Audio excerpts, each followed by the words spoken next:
से मुगल आए, उन्होंने हमारे लोगों को गुलाम बनाया। फिर मुगलों के बाद अंग्रेज आए, अंग्रेजों ने हमारे लोगों को गुलाम बनाया। मुगल और अंग्रेज आने के 2000 साल पहले ब्राह्मण विदेश से आए। ब्राह्मण भारतीय नहीं है, डीएनए के अनुसार ब्राह्मण भारतीय नहीं है, विदेशी है। और वो विदेशी लोग राज कर रहे हैं हमारे ऊपर। ये हमारी वजह से, बाप से, भारत मुक्ति मोर्चा, बहुजन क्रांति मोर्चा की वजह से, जब से हमने ब्राह्मणों को विदेशी घोषित कर दिया, विदेशी घोषित करने की वजह से आरएसएस को, मोदी को प्रधानमंत्री बनाना पड़ा। मेरी वजह से, मेरा उसको धन्यवाद देना चाहिए, एक बार भी नहीं दिया। मोदी को ये ब्राह्मणों ने प्रधानमंत्री क्यों बनाया? वो तो उन्होंने मनुस्मृति में लिख कर रखा। क्या लिख कर रखा? ये जो नरेंद्र मोदी है उसकी जाति तेली जाति है, तो तेल निकालता। पहले तो गांव में तेल निकालते थे ना, गांव में कूट करके तेल निकालते थे ना, तो लोग गांव में उसको तेली बोलते। तो ब्राह्मणों ने मनुस्मृति में लिख कर रखा कि तेली का मुख देखने से पूरा दिन चौपट हो जाता है, खराब। मनुस्मृति में ब्राह्मण ने लिखा, हमने नहीं लिखा, हमने नहीं लिखा, ब्राह्मण ने लिखा। उन्हीं ब्राह्मणों ने मोदी नाम के तेली को प्रधानमंत्री बनाया और उसका 2400 घंटे मुख देख रहे हैं। ब्राह्मण लोग उसका 2400 घंटे मुख देख रहे हैं और अभी तक हमको पता नहीं चला कि ब्राह्मण नहा रहे हैं कि नहीं नहा रहे, ये भी पता नहीं चला। उन्होंने लिख के रखा नहाना चाहिए, मगर उन्होंने नहाते हैं या नहीं नहाते हैं हमें तो इसका पता नहीं चला। तो मगर मैं ये बताना चाहता हूं कि ये मोदी भी हमारे ही समाज का पिछड़े वर्ग का आदमी है और उसको ब्राह्मणों ने देश का प्रधानमंत्री बनाने के लिए कैंडिडेट बनाया। अगर हम तमाम पिछड़े वर्ग के लोगों को इकट्ठा करने का अभियान शुरू नहीं किया होता तो ब्राह्मण मोदी को प्रधानमंत्री नहीं बनाते। तो मेरी वजह से उन लोगों को मोदी को प्रधानमंत्री बनाना पड़ा, ताकि वो रोकने के लिए कि ये 52% लोग जो है ओबीसी वामन मेश्राम के तरफ ना जाए, इनको रोकना पड़ेगा। और अगर नहीं रोका और ये 52% लोग अगर वामन मेश्राम के साथ चले गए तो देश का प्रधानमंत्री तो वामन मेश्राम का आदमी हो जाएगा। और अगर वामन मेश्राम का आदमी हो गया तो ये जो लोग हैं, इन लोगों को वामन मेश्राम गधे घोड़े लगा सकते हैं। तो इस वजह से उन्होंने मोदी को देश का प्रधानमंत्री बनाया। तो मोदी को तो मेरा आभार व्यक्त करना चाहिए, धन्यवाद देना चाहिए, मगर मोदी ने एक बार भी धन्यवाद मुझे नहीं दिया। कोई बात नहीं, मेरा भाई, अपना भाई, पिछड़े वर्ग का आदमी है, चलो कोई बात नहीं है। भाई भाई का धन्यवाद करे जरूरी नहीं है। एक भाई दूसरे भाई की मदद करता है तो धन्यवाद देने की जरूरत नहीं होती है, शायद ऐसे ही सोच रहा होगा। चलो हमें कोई एतराज नहीं है। तो मैं ये कहना चाहता हूँ, अरे भाई, अगर तो प्रधानमंत्री हमारी वजह से हो ही गया तो कम से कम हमारे लोगों की गिनती तो कर ले। कुत्ते की गिनती कर रहा है, बिल्लियों की गिनती कर रहा है, जानवरों की गिनती कर रहा है, जंगली जानवरों की गिनती कर रहा है, तमाम जानवरों की गिनती कर रहा है। अरे हम इंसानों की तो गिनती कर ले, गिनती कर ले। तो कहते हैं गिनती करने की क्या जरूरत है? आप शांति से देश में रह ही रहे हो तो गिनती की क्या जरूरत है? जरूरत है। अगर आपके परिवार में 5 लोग हैं और आपने परिवार के संख्या सदस्यों की गिनती नहीं की तो खाना कैसे बनेगा? बताइए। ये महिला लोगों को पूछ रहा हूँ, कि आपके परिवार में मान लो 5 लोग हैं, आपने गिनती नहीं किया, तो खाना तो 5 लोगों का बनाना पड़ेगा। तो गिनती करेंगे तभी तो 5 लोगों का खाना होगा। और घर में 5 लोग और 3 ही लोगों का खाना बन गया तो 2 आदमी तो भूखा रहेगा। तो गिनती जरूरी है, गिनती जरूरी है। जानवरों की गिनती जरूरी नहीं है, क्योंकि वो तो कहीं पर भी मुंह मार करके खाना खा ले, वो अपना हिस्से का कहीं ना कहीं ले लेगा, जानवर कहीं से भी ले लेगा। तो इसलिए इंसानों की गिनती होना जरूरी है। मगर नरेंद्र मोदी को ब्राह्मणों ने प्रधानमंत्री बनाया तो ब्राह्मणों का और मोदी का गुप्त समझौता हो गया। गुप्त समझौता क्या हुआ? गुप्त समझौता ये हुआ कि देखिए आपको प्रधानमंत्री तो हम बनाना नहीं चाहते हैं, मगर वामन मेश्राम के प्रेशर की वजह से बना रहे हैं। हमारी एक शर्त है कि आप प्रधानमंत्री होने के बाद में एक पिछड़े वर्ग की गिनती मत करना। अगर आप इस बात को मान लेते हैं तो आपको हम प्रधानमंत्री बना लेते हैं। तो आप सोचते होंगे भाई ये समझौता उनका हुआ, आपको कैसे मालूम हुआ? ऐसा वो तो गुप्त हो गया। गुप्त बात आपको मालूम कैसे हो गई? वो गुप्त बात इसलिए मालूम हो गई कि अब मोदी जी प्रधानमंत्री होकर 9 साल और तमाम महीने हो गए, 9 महीने के लगभग हो गए हैं, 9 साल 9 महीने हो गए हैं, मगर उन्होंने गिनती नहीं किया। तो हमें पता चलेगा अरे हाँ ये गुप्त समझौता जरूर हुआ होगा कि गिनती नहीं किया जाए। इस वजह से हमें ये जानकारी हुई कि इन लोगों के बीच में एक गुप्त समझौता हुआ कि हमें गिना ही ना जाए। अरे जो लोग हमें गिनने के लिए तैयार नहीं हैं, वो हमें अधिकार देने के लिए कैसे राजी होंगे? जो गिनने के लिए तैयार नहीं है वो हमको अधिकार देने के लिए राजी नहीं हो सकते। अरे जो गिनने के लिए तैयार नहीं है वो अधिकार देने के लिए कहां से राजी हो सकते? इसलिए हम लोगों को ध्यान रखना होगा कि ये जो कांग्रेस पार्टी है ये ब्राह्मणों की पार्टी है, ये जो भारतीय जनता पार्टी है ये भी ब्राह्मणों की पार्टी है। और इन लोगों ने देश में एक वर्ण व्यवस्था बनाई जिसमें हमारे लोगों को शूद्र बनाया, शूद्र बनाकर अधिकार वंचित किया।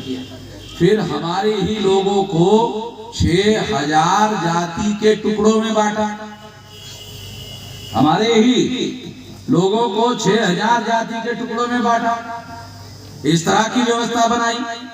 और फिर उसके बाद छूत और अछूत वाला मामला भी चलाया, ये भी विभाजन करवाए। फिर कुछ लोगों को उन्होंने शूद्र बनाकर अधिकार वंचित किया, कुछ लोगों को आदिवासी जंगली बनाकर जंगल में रहने के लिए मजबूर किया। ये सारा का सारा उनकी व्यवस्था में हुआ, उन्होंने बनाया। एक मुगलों ने नहीं बनाया, एक अंग्रेजों ने नहीं बनाया, ब्राह्मणों ने बनाया। मुगल आने के पहले ही ये बात लागू थी, अंग्रेज आने के पहले ही ये बात लागू थी। तो इसका मतलब है कि ये बात, ये काम ब्राह्मणों के द्वारा किया गया और इसलिए हजारों सालों से हम लोगों को इसके आधार पर गुलाम बनाकर रखा गया है। इसके विरोध में हम सारे देश भर में बहुत बड़ा विशाल संगठन खड़ा किया है। मेरी उम्र 18 साल कुछ महीने की थी तब मैं नौकरी में लगा, सेंट्रल गवर्नमेंट के जॉब में। प्रथम श्रेणी का विद्यार्थी था और प्रथम श्रेणी में परसेंटेज हाई होने की वजह से मुझे इंटरव्यू के बगैर ही सेंट्रल गवर्नमेंट में नौकरी मिल गई। और जैसे ही मिल गई तो पहले ही दिन जिसके हाथ के नीचे 6 महीने का हमने ट्रेनिंग लेना शुरू किया था, उसने शाम के 6 बजे तक सरकारी ट्रेनिंग दिया और 6 महीने के बाद संगठन के मीटिंग को लेके गए। साला 2-2 ट्रेनिंग हमारा शुरू हो गया, एक के बजाय 2 ट्रेनिंग। और तब से 18 साल कुछ महीने की उम्र से हम लोग ये आंदोलन में हैं। अभी मेरी उम्र 67 साल की है। तो सरकार 58 साल में आदमी को रिटायर्ड कर देता है। आपके बंगाल में भी यही है, 58 साल में सरकार रिटायर्ड कर देता है। और लोग 60 साल में कहते थे कि ये रिटायर्ड नहीं, ये टायर्ड भी हो गया है। एक तो रिटायर्ड होगा, घर वाले बोलते ये केवल रिटायर्ड नहीं हुआ, ये टायर्ड भी हो गया। आमतौर पे ये गांव देहात में चलते रहता है। और मेरी उम्र अभी 67 चल रही, न मैं रिटायर्ड हुआ न मैं टायर्ड हुआ हूँ, और अभी भी ऐसे सीधा खड़ा है। तो मैं ऐसे ही सीधा खड़ा हूँ और 67 साल की उम्र में भी ऐसे ही खड़ा हूँ। और ये लड़ाई आप लोगों की लड़ने के लिए जंगे मैदान में डटा हुआ, ताकि आप लोगों की लड़ाई लड़ी जा सके और ये लड़ाई जीती जा सके। इसके लिए साथियों सारे देश भर में ये काम हम कर रहे हैं। आप लोग हैरान हो जाओगे सुनकर कि कल रात में 11 बजे मैं नागपुर में था। आप लोगों को भूगोल मालूम है कि नहीं मालूम? भूगोल कितना जानते हैं आप लोग? रात में 11 बजे मैं नागपुर के एयरपोर्ट पर था और 1:15 बजे मैं दिल्ली के एयरपोर्ट पर पहुंचा और 2 बजे मैं घर में पहुंचा। सवेरे रेस्ट किया, 5 बजे फिर एयरपोर्ट दिल्ली पर गया और दिल्ली के एयरपोर्ट से बागडोगरा आ गया। बागडोगरा तो आपके इलाके में है ना? बागडोगरा आ गया। बागडोगरा में आकर फिर वहां से 4 घंटा 4 व्हीलर गाड़ी में बैठकर फिर आपके पास आता। इतना लंबा सफर तय करके आपके बीच में मैं केवल हमारे जो साथी मैदान में लड़ रहे हैं उसकी मदद करने के लिए हजारों किलोमीटर का ट्रैवलिंग करते हुए लगातार। और ये काम एक दिन का नहीं है, ये डेली चल रहा है। कल और आपके बंगाल में ही कार्यक्रम है, फिर और दूसरे स्टेट में कार्यक्रम रहेगा। तो ये डेली सारे देश भर में ये लड़ाई लड़ने के लिए हम लोग तैयारी कर रहे हैं। मैं आप लोगों को भी अनुरोध करता हूं कि आप लोग यहाँ आए हैं तो इतने वोटों से चुनाव नहीं जीत सकते। आप यहाँ आए हैं, सुनने के बाद अपने अपने गांव में आप लोग जाओ। तो अपने अपने गांव में जाने के बाद वहां जो लोग यहाँ नहीं आए उन लोगों को समझाओ कि हमारा भी एक संगठन है, हमारा एक आंदोलन है और वो हमारे लिए लड़ाई देश भर में लड़ रहा है। 36 राज्यों में से 32 राज्यों में ये संगठन हमने कार्यरत किया और नागपुर में आरएसएस के हेडक्वार्टर पर लाखों लोगों का मोर्चा लेकर गया। ऐसा आज तक किसी संगठन के द्वारा नहीं किया गया। ये लड़ाई हम लोग देश में लड़ रहे हैं, हमारे लोगों की लड़ाई लड़ रहे हैं। तो मैं आप लोगों से अनुरोध करता हूं कि ये लड़ाई में आप हमारा साथ, सहयोग और समर्थन करिए, तो ये लड़ाई और मजबूत हो जाएगी। अभी हम लोग इस चुनाव में 200 लोकसभा की चुनाव में चुनाव लड़ रहे हैं, 200 जगह पर। अगले बार ये चुनाव समाप्त होते ही हम लोग 500 लोकसभा के चुनाव क्षेत्र में अगला चुनाव 2029 में होगा। 500 लोकसभा में लड़ेंगे, क्योंकि सारे देश भर में हमारा संगठन है। 500 लोकसभा में लड़ेंगे और उसकी तैयारी ये चुनाव का रिजल्ट आने के दूसरे दिन से शुरू करेंगे।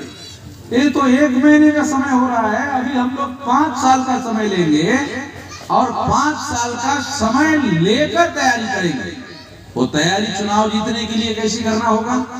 देखो, लोकसभा का चुनाव में 1,500 1600, 1700, 1800, 1900, 2000 तक बूथ होते हैं। और जो बूथ होते हैं उसमें लगभग 1000 वोट होते हैं।